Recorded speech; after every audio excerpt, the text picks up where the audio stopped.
તો વરસાદી માહોલ વચ્ચે રાજ્યના અનેક વિસ્તારોમાં રસ્તાઓની હાલત ફરી એકવાર ચર્ચામાં આવી છે। વડોદરા જિલ્લાના કરજણમાં નેશનલ હાઈવે 48ના સર્વિસ રોડ અને વેમરડી રોડ પર પડેલા વિશાળ ખાડાઓના કારણે વાહન ચાલકોને ભારે મુશ્કેલીનો સામનો કરવો પડી રહ્યો છે।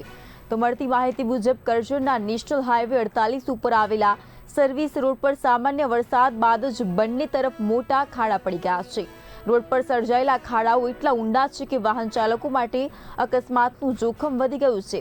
ખાસ કરીને બે વ્હીલર ચાલકો અને નાના વાહન ચાલકો ભારે પરેશાનીનો સામનો કરવો પડી રહ્યો છે।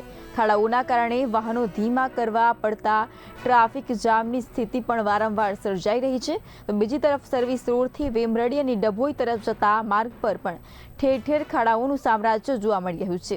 તો સ્થાનિકોના આક્ષેપ મુજબ રોડની યોગ્ય જાળવણીના અભાવે આ સ્થિતિ સર્જાઈ છે અને વરસાદ દરમિયાન તંત્રની કામગીરી પણ સવાલો ઉઠી રહ્યા છે।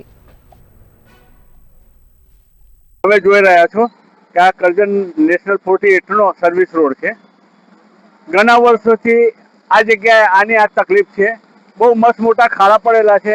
અગાઉ પણ અમારા તાલુકા કોંગ્રેસ પ્રમુખ શ્રી પિન્ટુભાઈ પટેલ દ્વારા અહીંયા ખાડા પૂજન થયેલું અને ત્યારે રોડનું ખાલી ઠીગર ઠાગર કરેલા। ત્યાર પાછા એની એક પરિસ્થિતિ આજે પણ છે। આ એક અહીંયા તમે જોઈ શકો છો, એક બહુ મોટો અહીંયા ખાડો છે।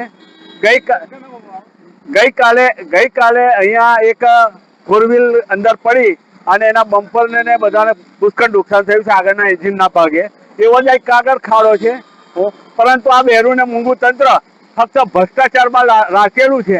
આ લોકોને પ્રજાની પડેલી નથી। તમે અત્યારે પણ જોઈ શકો છો, પ્રજાની કોઈ પડેલી નથી। એ લોકો બસ ઓફિસમાં બેસી અને વહીવટ કરવાનો, એ સિવાય એમને બીજું કંઈ આવડતું નથી। આ ગુજરાતની ભોળી જનતા એવી છે કે આટલો અત્યાચાર થવા છતાં પણ એ લોકો ભાજપને વોટ આપે છે। ખરેખર હવે પ્રજા જાગી ગઈ છે અને પ્રજાને ખબર પડી ગઈ છે કે વાસ્તવિકતા શું છે।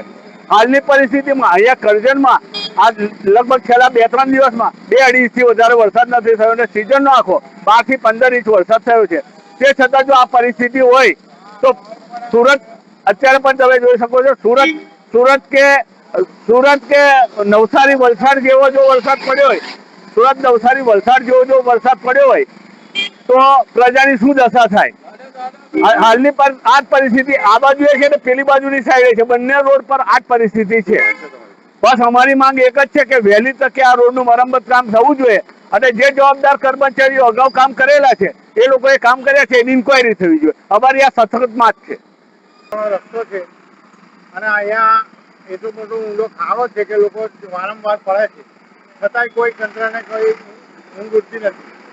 અને બીજું વસ્તુ કે અહીંથી કરજણ ચોકડીથી ઇનોક્સ સુધીના તદ્દન બહુ મોટા ખાડા પડેલા છે અને આ બીડબ્લ્યુડી ખાતું છે કે અહીં છારું આવીને નાખી જાય, છારું ખાલી નાખી જાય છે અને લોકોનો સંતોષ કરી આપે। આ જે ખાડો પડ્યો છે પાછો તરત જ ખાડો પડી જાય છે, વરસાદ પડે છે। આ ખાડો જે પડ્યો છે એટલો બધો કંઈ પડ્યો નથી, છતાંય અહીંયા ગાડી જોઈ લો, અત્યારે હાલની તારીખે આ ખાડો અંદર પડેલો જ છે અને લોકો સ્કૂટી વાળા કે બાઇક વાળા બધા પડે છે। આ ટાયરોને કોને મૂક્યું હતું કાકા? ટાયરોને તો અમે લોકોએ જ મૂક્યું કે કોઈ બીજાને નુકસાન ના થાય, એના કારણે અમે આ ટાયરોને મૂક્યું। શું નામ તમારું? સલામભાઈ ઝવેરભાઈ।